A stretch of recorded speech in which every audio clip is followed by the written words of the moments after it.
Hello and welcome to the Majlis podcast, Radio Free Europe, Radio Liberty's current affairs talk show focusing on Central Asia. I'm Bruce Pannier, host of the Majlis and author of the weekly Central Asia in Focus newsletter.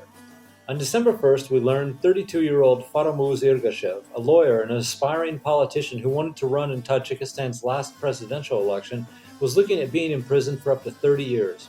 It seems Tajik authorities are charging Ergashev with organizing a criminal group, but a more likely reason is that Ergashev is a Pamiri, a native of eastern Tajikistan's Gorno-Badakhshan Autonomous Oblast, or Gabal.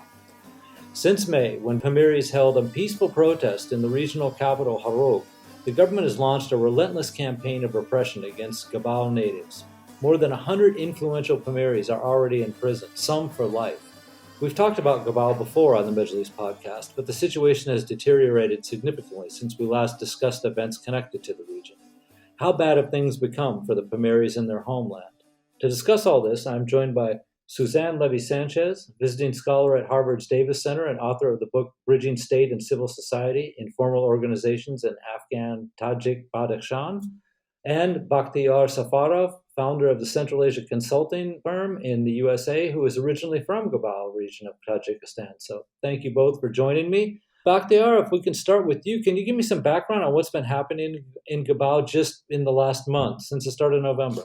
Thank you. Thank you very much, Bruce, for inviting. It's again a great honor to be in your show. And I want to welcome you and your distinguished guests and everybody who is listening us today. Thank you very much.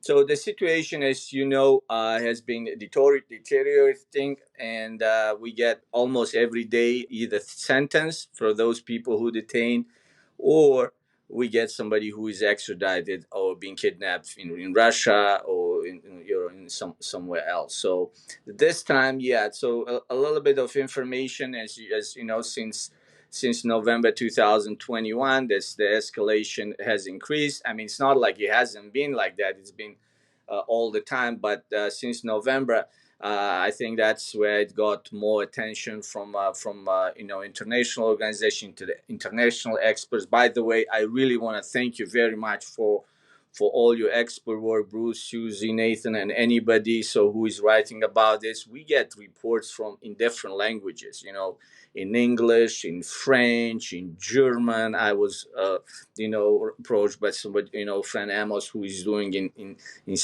Spanish language. So this is unprecedented. I want to thank you very much. So in regard to the recent situation with a lawyer, 32 years old, Faramuz Ergashev. So as you know, the prosecutors is asking 30 years for him to get him asking 30 years prison sentence, which is the highest after the death penalty. After the life imprisonment. So that's unprecedented. He's like I said, 32 years old. He wanted to run for president in 2020, so he wasn't registered. And then they established the Commission 44 after the November 2021 events when Ziobekov Gulbuddin was killed. And he's been very active. He was, doing a lot of, activity in social media. He was helping a lot of the human rights cases in Gabal for the last year. I mean, it's unfortunate, but that is what's happening. The situation is basically escalating at this point. And before I let you go, I want to talk just a second about group or Commission 44, because that seems to be what the charge is against Ergashev right now, is that he was now they're saying that this was an illegal group, but that wasn't how it started. Can you give us just a little bit of background about how Commission 44 was formed and what its purpose was? Yeah, the commission 44, by the way, it's labeled by the government as a criminal enterprise. So this group was formed after the November 2021, when the situation with killing of Gulbuddin Ziobekov happened. As you know, the Gulbuddin Ziobekov was a resident of Gabal. It's in Shohdara district, so he was basically raising voice and had a concern about the harassment, the sexual harassment that one of the women in the district she had. So they came to them, they shared the concern, and he apparently the guy who was harassing her was a worker of prosecutor's office. So they went, they talked to him, they made a live video, they say that they beat him, but it's not unconfirmed. And after that, so they were prosecuting him. They were gonna put charges. Actually, they put charges against him. They asked him to bring money. So I don't know if they brought. So basically, they said they called him several times. He didn't come, and they went and they killed him in his basically outside of his home. And then after that, the whole protest and everything started. And after that, the Commission 44 established. The Commission 44 consisted of several lawyers. Actually, not several. It was Faramuz, and that there was also Manucher Kholik Nazarov and Khursan Mamashoev, and among them there were many of them. So several of them already have jail sentences, but Faramuz is still he was pending after so many months, but now a prosecutor is asking 30 years. And also on Commission 44, weren't there local officials too? I mean, this wasn't just an activist commission, was it? I think it's most. It was. I have to go back and look at the composition. I think they were most of all of them were community leaders, basically lawyers. Maybe some of them work at some point for government, but I don't think they were actively working in the government. And they're more of a community leaders and activists. Okay, but they were working with government investigators. Is this right? Oh yeah, yes. The group was actively working. Actually, this morning when I was watching Radio of Liberty, Radio of Ozodi footage about the Faramuz Ergashev, there was actually a round table where they were sitting right in front of the government official, prosecutors, and everybody from government, and discussing the situation that's supposed to bring those who killed Ziobekov and two more people at the protest to justice. So, and instead of that, this poor guy is now in jail. Right. So the government knew about Commission 44 and even was working with them before they decided to declare them a criminal group and start jailing them. Exactly. Yes, that's correct. Okay. Thank you. Suzanne, you've watched events closely in Gabal, as closely as anybody I know, and have for quite a long time. What are you hearing out of the region lately? What are you seeing, that people are writing about from Gabal? What's life like there now? Thank you, first of all, for having me. It's an honor to be here with Majlis again and with Bakhtiyor, of course, and Bruce, and thank you, Nathan, for all of your assistance. I just want to add a couple quick things about Faramuz Argashov, and then I'll go into the overarching thing. Is that okay? Absolutely. Please do. So I just want to say that Bakhtiyor's overview was great, and just wanted to add, he said that the torture was unconfirmed. I have 12 images of his torture. I have not, my group and people I know, we're not publishing them because they are too painful for people to see publicly. But I do have those. I also have the forensic report of Faramuz Argashov of that beating and torture and that killing. And it's a very technical, precise report. It highlights 3 bullet wounds, and then later from the images, the revised report of this was 6 bullet holes in Gulbuddin Ziobekov's body. So I just wanted to clarify that. So in terms of the overarching, what I'm hearing is the oppression continues, the arrests continue, the overall terror of the people continue, and there's many who think that Rustam and his sort of group have taken over in the area, and so it's the crackdowns are harsher.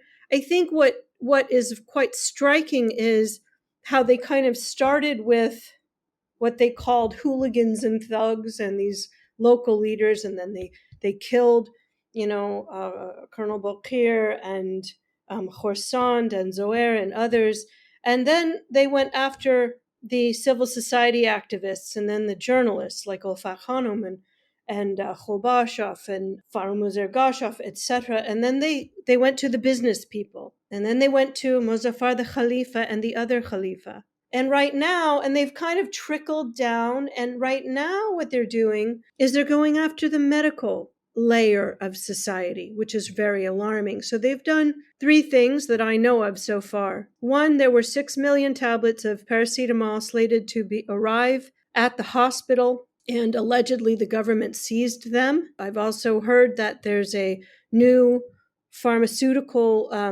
company being opened in Dangra. So there's some competition there. They also arrested the head of the Gorno-Badakhshan Regional Hospital, who is also basically the Minister of Health for the area. And then yesterday they arrested another high-level doctor who's his deputy from the Regional Health Center. On top of that, there were 2 pharmacies that the Aga Khan Health Services stocked. And so these paracetamol that were slated to be going to one of those pharmacies at the hospital, those paracetamol are from India, and so they're considered to be high quality. Other medications from other pharmacies have allegedly been they're expired sometimes, they change the dates on them, and sometimes people have gotten sick from them, so people do not feel comfortable. So there was one pharmacy in the middle of downtown Khorog that had a little section that AKHS could stock, and then there was the regional hospital that could stock. And they shut down the one in the hospital, in the pharmacy in the middle of town. And then they're not allowing the restocking of the one at the hospital. So not only these paracetamol were seized, but the supplies have been getting lower and lower in that hospital. And the reason that's important is because it's just another layer that they are stripping away in a very concerted effort. So I think that people are scared. I think that there's many people who I know who are trying to find safety elsewhere. There are people in other countries that are scared of being extradited on a continual basis, and we are, monitoring those who are either under threat or those, of course, who have been extradited back to Tajikistan.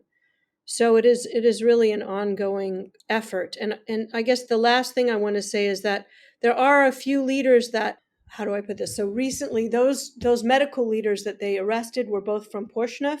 And so there is some discussion among Pamiris that they cracked down on Khorog, they cracked down on Roshan, they cracked down on Roshkola, and now they're going after the leaders in Porshnev. And yeah, so that would be, their next district that they're cracking down on. Okay, let me get a follow-up in here then too. Of course, we know that the Pamiris are Ismaili Muslims and they follow the Aga Khan. The Aga Khan Foundation has done great things for Gorno-Badakhshan, from small power plants to hybrid crops that grow at the altitudes that people live in out there, the bridges that connected the region to Afghanistan and still do, I suppose. All this is built by the Aga Khan, plus the university, parks, things like that. You mentioned that the medical facility is also aided by the Aga Khan. How much of this do you think is trying to uproot the Aga Khan's influence in the region, and how much of it is pure business? You mentioned that they're competing against local pharmaceutical companies, or is it partly both? I think it's partly both. I mean, there was reports that the Tajik security services a few days ago went into, I think it was Thursday or Friday. I mean, not Thursday, I can't remember. It was a few days ago, but went into the Serena Hotel in Dushanbe and told everybody to go home over the weekend because there was some filing of paperwork that wasn't correct. As of the last I spoke to somebody, it still hadn't opened. And so that is another target, of course, of the Aga Khan institutions. So I think that there's a combination of going after the Aga Khan Development Network institutions and the Aga Khan Foundation, but also taking over the businesses for the profit of the regime. Because at some point in the past, the Aga Khan, through the governor Niaz Mamedov, who's now seeking refuge in the US, bought the property for the Aga Khan. And it appears that the regime is slowly taking each of those properties back. So you can't own actual land in Tajikistan, but you own the property. So they've been taking back, the lycée, all these different properties that were sold during that period. And it does appear that that's both taking away the properties to enrich the regime for nationalizing business, et cetera, but also slowly pushing the Aga Khan institutions out, which will deeply, deeply impact the daily lives and functioning lives of the Pamiris in the area. Thank you, and that's a great. I was needed to transition into my next point here, and that was a perfect way of getting to it. Bakhtiyor, I'm curious. There's been changes in the personnel in the administration in Gorno-Badakhshan since last November, and certainly since last May. Who exactly is in that wasn't in before, that's significant in your opinion, and has it changed the way the region is being administered? What are some of the changes in the way people are being forced to live? And I'm also curious about some of the informal leaders. I mean, this is one of the terms that's come up again and again when talking about Cabal for many years. But recently, in fact, just not even 2 weeks ago, Talib Oyambekov, who's been a name that's been out there for a couple decades in Gorno-Badakhshan, was one of the people that was sentenced to life imprisonment, along with four other people. Which they don't give out life sentences too often in Tajikistan. Even people like Yaqub Salimov, the former interior minister, there's other people that have gotten away with done far worse things and gotten far lighter sentences. So if you can tell me a little bit about how Gorno-Badakhshan is being administered on the official level and what's changing at the unofficial level, the informal, the things that were done by the informal leaders in the past. First of all, in regard to Gulbuddin Ziobekov, Susie, I didn't say it wasn't confirmed. I was meaning that the government says that narrative that he was resisting the arrest. So what I was trying to say, that it's unconfirmed that he was resisting, because his mom, Pamiris, she has a video when she has the document that was presented to him, and he went and met with them in Khorog several times. So that's why they say that when they went to him, that's what I was trying to say, that it's unconfirmed that he had ever shown resistance. So this is what I was trying to say. So in regard to informal leaders, I mean, they most of there is two generation, right? Those generation that were older, 40 and 45 and up, those, most of them, killed, and some of them, like Tolly by Ayombekov, received life sentence. And what we can say, I mean, that about informal leaders, we all know that none of them even shot if one bullet. So why they didn't do that? So there is a lot of questions why they didn't do that. So the main reason, from my understanding, they did it. They didn't shot even one bullet because they never wanted to have violence. They didn't want to have violent. They didn't want to, like what happened in 2012. They thought that's page is over. We all citizens of Tajikistan. If we do anything, that's going to be pure non-violence. That's why they were staying away from politics. They didn't want to take guns or anything. And even a lot of protests that were coming through the people, and the people were doing about the socialists that had nothing to do with them. They didn't want to go, but because people were raising concerns, it's like, hey, we're raising concerns, why are you not coming? So they had to just go and join those protests or debates. So, and that's why they knew that the local population will never accept violence, because it's just, nobody would start killing, like they say, those soldiers that coming from a central government or wherever. They're also member, citizens of Tajikistan. So nobody. So that's why the violent was out of question. That's why they didn't resist it, like violently. So that's why. So now, and I think at that time people didn't want to do like showing violent, losing guns. But now I think, to the situation that's what happened. I think most of people now regret, because I hear that they say the people that getting now tortured in prisons, they say, we wish we showed the, like really really like resistance, like meaning that we took guns and resisted. We didn't expect it, that we're gonna get that brutally suppressed, which is unprecedented. So, and that saying about this one more time shows that people of Gabao show wisdom in this, even though it cost them life. They really show the wisdom, and I'm sure the international community and everybody will understand that the whole resistance that was for the last 30 years was pure non-violent. If the government saying that this region was, they blame them all names starting from terrorists, extremists, now criminal enterprise, drug dealers. So none, I mean, this all, as any vibrant society, this existed, but to the extent that they want it, it's never was like that. So in all these 30 years, government, what we did accomplish in these 30 years, even not too many people knew about the region. That how, not that the government people didn't know how government is not ready for progress, and they don't, they just suppress all opposition, democratic movement. So I mean everybody knew, but people of Gobao, one more time with the wisdom, showed it, but it caused them a lot of lost lives. So there is no at this point, a lot of informal leaders like younger generation, they retreated. That's what among the community was talking, that instead of all of them getting killed or jailed, it will be better if they relocate to a safer places. So a lot of them now, to in a safer places. Some of them I heard that some people in United States, some people flew from Russia, and they a couple of people were in Ukraine and in Afghanistan. In Europe, a lot of people now in Europe. So until the situation calm down, but of course they're gonna continue. And in terms of general leadership, also another thing that people of Gabao show, that despite the geographical location and authoritarian rule, it is possible to have even a small scale democratic society. I mean, if you remember before November and all, people could discuss freely about anything.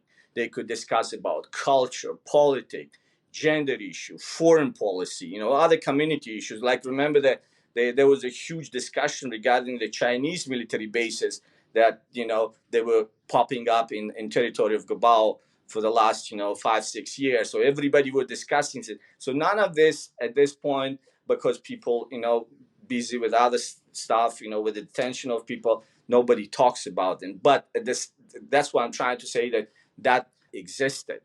So this, we don't have it for now, but I think it's temporary. And another thing, that's the conflict is actually hurt most to everyone. It hurt government of Tajikistan, because think about it, nobody will go and without even imposing sanction, right? They impose the sanction on this. None of the businesses, like really reputable businesses, nobody would go and ever invest in Tajikistan after what happened. So, like, for example, what happened with Uyghurs in China, right? It was many years ago. Nobody knew that this, suppression of Uyghurs, will cause China such a big, reputation loss. But that happened because everybody saw China is so great. It has a Chinese economic miracle. It's not going to affect. But over the time, we see that this wrong policy actually lead to what we're seeing right now, a lot of economical problems that we see with China. And it's the same thing. I think it's going to be applied here in Tajikistan. And another example, like we see UN Special Rapporteur Mary Laver. She's going to be there from November 28th to December 9th. It's almost 10, 11 years. It's unprecedented to go and check Tajikistan and stay there for so many days. I think this is what this 30 years of resistance, it's actually one more time show that you, even despite that you don't have too many people, but if you want it, you can achieve something. Thank you, Bakhtiyor. And we've reached the halfway point in our discussion. So it's time for me to remind that this is the Mejlis podcast, Radio Free Europe, Radio Liberty's current affairs talk show focusing on Central Asia. I'm Bruce Pannier, host of the Majlis and author of the weekly Central Asia in Focus newsletter. We're talking about the sweeping campaign of repression in Tajikistan targeting the Pamiris. And joining me in the discussion are Bakhtiyor Safarov, founder of Central Asia consulting firm in the USA, who's originally from the Gabao region of Tajikistan, and Suzanne Levi-Sanchez, visiting scholar at Harvard's Davis Center and author of the book Bridging State and Civil Society, Informal Organizing in Tajik, Afghan Badakhshan. Suzanne, let's start with you. Okay, Bakhtiar has informed us a little bit about, or a lot actually, about the changes in the dynamics of the informal leaders who have played a huge role in Gorno-Badakhshan since independence. You were out there living amongst us. How much has that changed the balance in this region, and what is replacing the influence of the informal society in Gabao? Thank you for the question. Bakhtiyar's answer was extremely thorough. So I think what taking away all the informal leaders did to the society is, as Bakhtiyar pointed out, there was this sort of vibrant civil society that was able to have discussions and have ongoing debates about democratic principles or freedom within the civil society. But there was also this very important layer that the informal leaders provided, which was mentoring for the youth. And also they would often support different community and sports programs. They would mediate in neighborhoods among people and mediate disputes. So when they're described as sort of just these hooligans or drug traffickers, that's really not what most of them were. They were really leaders within the community that in many ways many in the community had chosen. So when we look at the leaders that have been taken away, it is that informal leadership. It's also the informal leadership of the civil society. If you think of the likes of Alim Sher Zamanov or Muslim, or different leaders that were there, some of them mediated, some of them oversaw weddings and funerals, et cetera, et cetera. And then you go down to the civil society activists and the civil society leaders and the journalists and the business leaders. So there's layer upon layer that have taken away. And so what replaces that? Well, the problem is that the youth looked to these leaders and were kind of, for lack of a better word, guided and constrained by these leaders. And so that layer is missing. So where do these youth go? Who do they turn to? I really don't know. They also often, the youth would turn to education, which was extremely important in the community. And, some of those programs are being shut down as well. And many of the jobs are being taken away. So it is hard to say where people will turn. I do know two things. The diaspora, many of I've spoken to, are waiting in the wings to be able to either serve the community within the community and move back, or continue to serve the community from afar by advocating for them. So that sort of layer of leadership is waiting in the wings to come back.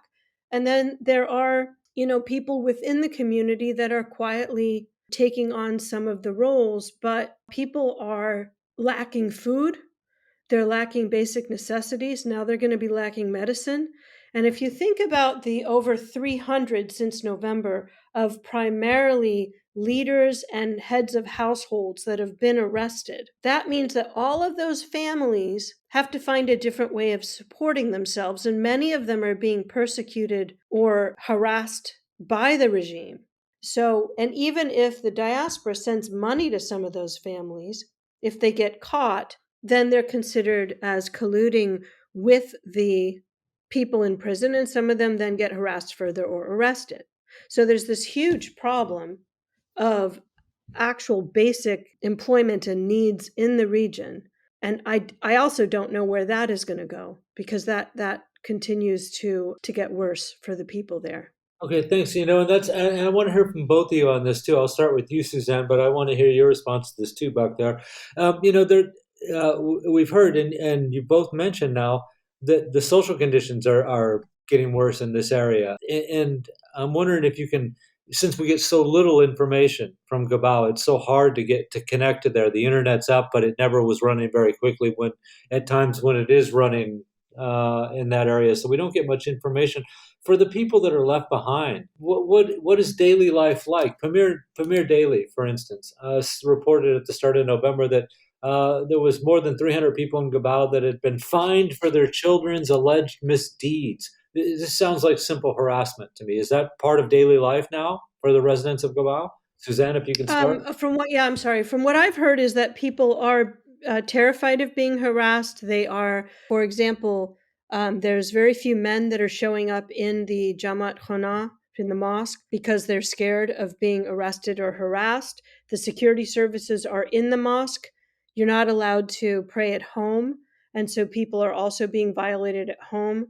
The police, from what I understand, security forces have gone door to door in some areas looking for evidence of either praying in the home, or what they also banned was volunteerism within the Ismaili Jamiat.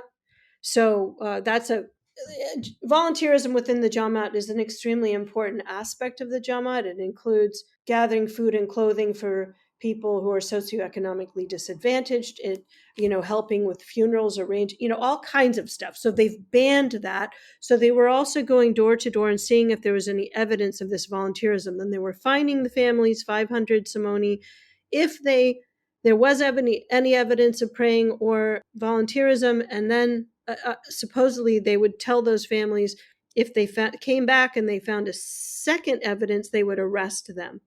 So I think people in their daily lives are living in constant terror of being harassed for example, there's one gentleman who I will not say his name. His neighbor was arrested 2 weeks ago, and he was in contact with various people, and he's disappeared. And we cannot send someone just to walk by his door to see if he's been arrested or not. The neighbor of this other gentleman, because it is too dangerous to do so. That's how oppressive it is there. So the fining is one aspect. The going door to door is another aspect. The firing of people from jobs like Serena or Itreb or wherever is another aspect. The arrest of various layers of society who have any form of influence or show any form of influence. So what does that do? It silences the society because they can't say anything. If anybody shows any influence of any kind, they are arrested. It has silenced a lot of Facebook or social media postings by the diaspora because the diaspora's families are being harassed. And so we can't have people who have family generally in the Pamirs on these shows because their families will be harassed. Oh, yeah, thank you. And I want to confirm that because obviously I reached out to many people to try to get some of their comments on this program, and I had heard the same thing of like, thanks for the interest. Unfortunately, I have family back home. Bakhtiyor, I also want to hear your impressions. What are you hearing from what is daily life like for those who are still in Gorno-Badakhshan? And also, could you tell me, there are reports, and you'd mentioned too, that a lot of people seem to want to leave. Any idea how many people are trying to get out of Gorno-Badakhshan, just given up on trying to stay there under the new conditions? Sure. Yeah, it's like when Susie start talking about what's happening in Horog. Basically, I'm following the Ukraine situation, and I listen what the Russian forces did in Kherson area, or any occupied areas. It sounds like exactly the same to me, So, and that's how it should be perceived. That's how they're acting, and that's how, I mean, we shouldn't be surprised. The suppressions, it's at the same level or maybe even higher. We probably, like me, for example, I'm from that area, and I don't have any contact. Nobody wants to contact me. And in my relatives in Wanj district, my cousins, my uncles, like after that situation happened, they were detained. Even I didn't talk to them for a long time. So nobody's talking to me. I want to disappoint you, but everybody, I see that people, I got a call from my friends that they need some lawyers help here in the United States. I was trying to connect them to somebody who can help them, but this is all outside, so I don't have any connect, and I don't talk to anyone because of their security reasons. But it is as harsh as it gets. So just Let's not have any illusion. But again, this is not just a one day thing. The whole that's what if you remember, I wrote a lot about this. That's what the culture, other part of the, it's not only Gabao, it's all Tajikistan is suffering the same. And now it's actually, it wasn't that much in territory of Gabao, now it's coming to Gabao. So this is something that people think about. That's a daily life of in the entire Tajikistan. That's what happens when you have a proxy government brought to you, the government that never been elected. So that's what basically happening. And I don't know how people of Tajikistan to survive to that day, but I think this is all one day have to be studied, have to be investigated, not only in Gabao but the entire Tajikistan. They like what we see in Latvia. I see people in Latvia made a museum of KGB, where the whole history is there. That's why the one reason why I'm writing this, because I want to make sure, people read it. And at some point, we're gonna, everybody who was involved in these atrocities for the 30 years have to be responsible. There has to be the investigation. And the earlier the investigation starts, the better for everyone. That's why I was pushing for international observers to come to Tajikistan, to Gabao, to start it. When they start from one thing, they're gonna find out a lot of things, a lot of atrocities happen. So that's why when we see it, we should know that's not happened in 1 year. That's happening in entire Tajikistan since December 1992, when the Kwachkov, the Russian GRU colonel, recruited Sangak Safarov, the National Front of Tajikistan head, and started this Tajik-Russian war that's been going on until now. Okay, Thank you. thank you. We're running close to the end of the program here, so I'm going to offer you both of you a chance to make a final comment. Remembering that this is going to be listened to by a lot of people that aren't very familiar with Gorno-Badakhshan and aren't so familiar with the situation. You guys are following the situation. What, in your last comments, could you tell me what you think people outside of the region should know? People who aren't as informed as you about Gorno-Badakhshan. What should they know about the situation now that you don't see making it into the mainstream newspapers? Say, Suzanne. Yeah, thanks again for the question. What's not making it into the mainstream newspapers are several things. One, the fact that there's almost a Uyghur style oppression going on against the Pamiris, and it is transnational in nature, and there are refugees fleeing. But what's most important to know about the refugees fleeing is none of them want, or not none of them, I shouldn't say that. Majority of people leaving don't want to leave the Pamirs. They want to be able to stay there. They want peace and reconciliation. They want unity among the people. And so this is not their choice. This is not the Pamiris resisting the government. The other thing is, the Pamiri Ismailis are a minority group, but as Bakhtiyor pointed out, he's from Vanj, and it's not actually just the Ismailis, it's the Pamiris as a whole, and then it's the whole country as a whole, because we did see it happen to IRPT before, and I think that the Pamiris are a case right now because it is being done with more impunity and more aggression than in the past. So this regime, I think personally, because the West has withdrawn from the region, has taken on a more Russian and Chinese form of oppression, and they're not really responding to Western pressure as they have in the past. And in fact, they usually responded to pressure from the AKDN institutions, and the AKDN institutions are largely remaining silent, and that's a whole complicated issue in and of itself, which I won't get into. But because they're remaining silent, and the regime is pushing them out to an extent, the Aga Khan institutions put about $1 billion of funding into Tajikistan per year, and usually that had some sway. But I suspect since China is putting more money in, and Russia has had to make compromises with the regime due to its war in Ukraine and their need for people to go to the front, there used to be a group within the FSB and GRU that somewhat supported the Pamiris. That's no longer happening. So the regime was then able to take out these local leaders, which gives the regime more control and repression in that region. So between the funding from China and the green light from Russia, the West has less say in stopping these activities. And I guess the last thing I want to say on this is that while the Pamiri community is an endangered indigenous community of about some say 250,000, some say 212,000, some say 300, but it's a small community.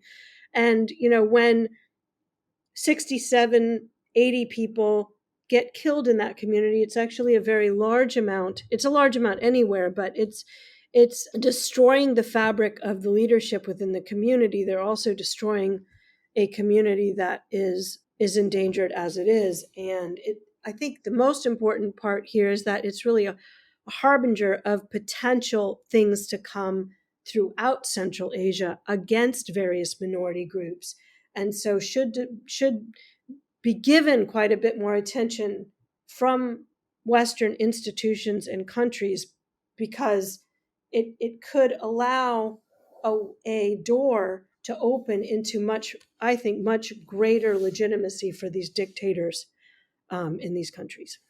Oh, and I also really want to advocate for what Bakhtiyor was saying, is shining lights in there and eventually crimes against humanity to be investigated by the international community and brought to the ICC.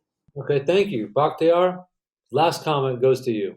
Thank you, Bruce. Thanks, Susie. Yeah, I fully support what Susie said on investigation, and definitely there is a lack of information in United States and Western mainstream, and I think for that it's a very complex work. We have to make sure people, especially in United States and Europe, they have to know, because it's not only domestic problem, because the extremist level that those situation cause, it's actually affecting us and everybody outside of the United States and Europe, because those people that they get suppressed, I mean, they're gonna go and join those, organization, and that's gonna be later on the headache for the entire, West. So that's why a situation like this has to go through the mainstream media. But for that, we need to have resources. We need to have a professional organization who can start, talking about this. It's not just, the podcast, and I appreciate what you do. That's amazing. I wish that's why what we're trying to do. That's why I'm posting this, so we get more podcasts, we get more TV programs. We actually need a professional, I don't know, the one of the public relations companies that will be working in this area, because this is very important to prevent those security threats now before they become bigger. So for that, we definitely need to have resources. We need to have a organization who have an experience. Like, for example, with the Afghan invasion, what happened in 1979, right? I mean, that was a movie I was trying to remember. The lady that was watching this movie, and then the footages of Afghanistan, and then she started promoting, and she started working, and start raising all awareness. So we need people like that. We need professional companies. Basically, we need help. We need help. We need an expertise. We need resources to get this, situation into the mainstream media. So it's all resources. That's why I appreciate it. That's why a lot of expert now understand, like people like you, Susie, Steve, Nathan, everybody, Dr. Ed. A lot of people now reaching us. So we need to get more people, and even from Tajikistan and Pamiri. Professional experts. Now we talk about informal leaders. Now we have leaders, they don't reveal themselves, that these the guys are basically those people who speak several languages. They technocrats. They all right now helping.